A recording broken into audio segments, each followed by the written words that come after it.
Pecco Bagnaia's brutal resurrection at Motegi, dragging fire from a dead GP25 against the king. Francesco Bagnaia had been wandering through the desert for 16 races. 16 races of torment, humiliation, doubt, and ridicule. A two-time world champion reduced to a ghost haunting the grid. The GP25 was supposed to be the ultimate Ducati weapon, the evolution of the GP24 that carried him through fire in 2023 and 2024. But instead of sharpening his legacy, the bike gutted him. A machine that locked the front, that buckled under braking, that ripped the one thing Pecco built his empire on, his confidence. Every corner entry was a nightmare, every braking duel a gamble he kept losing. He didn't look like a champion anymore. He looked like a man who'd been robbed of his identity. The results told the story in blood. No podium in 10 races, misery in Barcelona, anonymity in Austria, humiliation at Misano. The same man who once carried the #1 plate with pride was now carrying the weight of failure, dragging it from track to track. The whispers in the paddock got louder. Maybe Pecco was finished. Maybe Ducati had moved on, leaving him stranded while Marquez wrote the headlines with the kind of dominance that makes gods out of mortals. But here's the thing. Real champions don't die quietly. They don't disappear into the dirt. They rage, they bleed, and sometimes, when everyone thinks they're finished, they come back sharper and more brutal than ever. Misano, the spark of resurrection. The turning point didn't come under the lights of a race. It came in the shadows of despair. After his home race at Misano turned into another funeral procession, Ducati finally opened the drawer of forgotten solutions. They tested things that had been abandoned months ago. Older aero, a different swing arm, forks, seat units, a ride height device configuration that felt like yesterday's news. Desperate, unconventional, borderline reckless. And suddenly Bagnaia found 0.7 seconds per lap. That's not a tweak. That's a miracle. A light breaking through a season of endless darkness. Pecco said it himself. I saw the light in Misano. For the first time all year, he felt like the bike was his, not an enemy.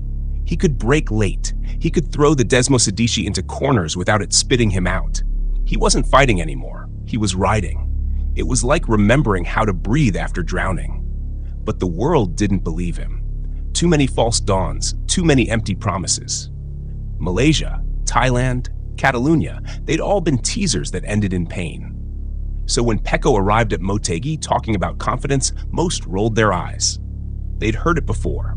They expected another collapse, another obituary. They were wrong.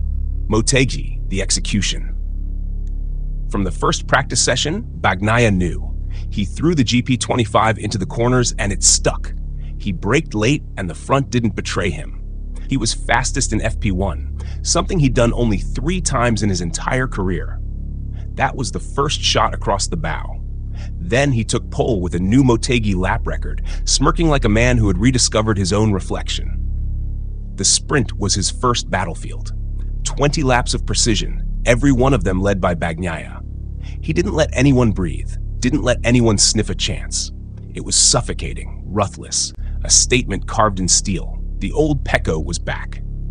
Then came Sunday, the Grand Prix, the day that mattered. Bagnaia launched off the line and grabbed control like a man seizing destiny with both hands.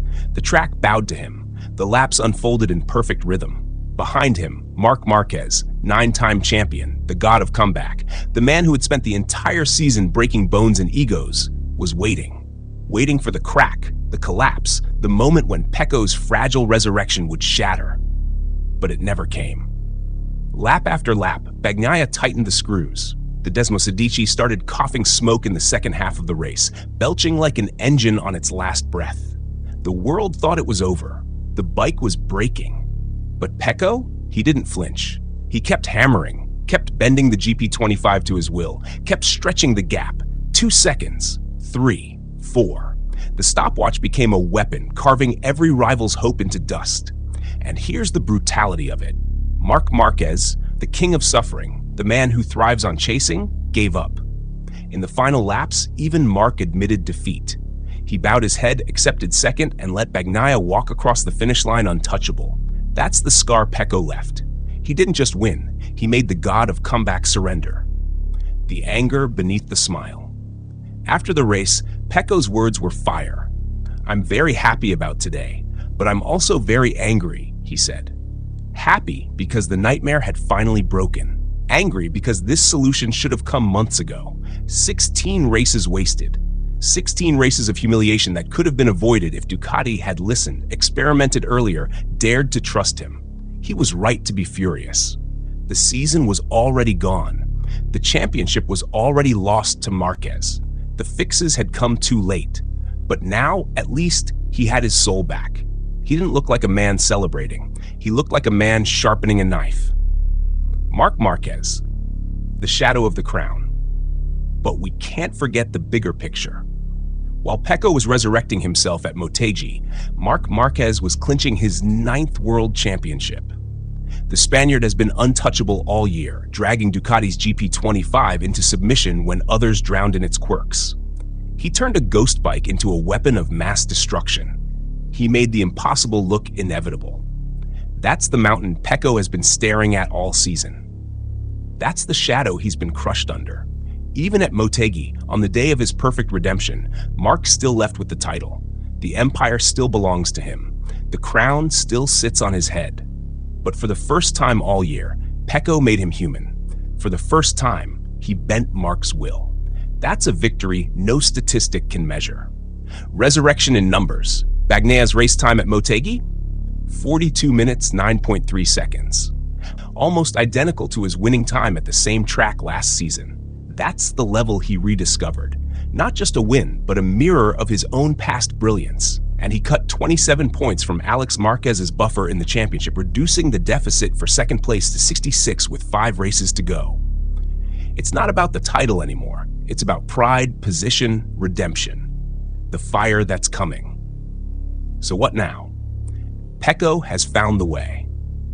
The GP25 finally bends to his touch. The anger fuels him, the scars remind him, and Motegi proves the old champion isn't dead.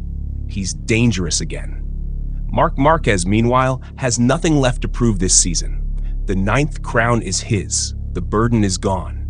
He's free to ride without chains, without calculations. That makes him more dangerous too. And that's the setup for the last 5 races. No titles on the line, no burdens on their shoulders. Just 2 men, one who rules the present, one who refuses to stay buried, ready to tear chunks out of each other for the pure violence of it. Motegi was the resurrection, but the war isn't over. The war is only beginning. And so we're left with one question, hanging in the smoke of Motegi, echoing through the paddock, burning into the horizon. Pecco is back, Mark is unchained, and the championship burden has lifted from both their shoulders. So what kind of carnage do the last 5 races hold? Time will tell us.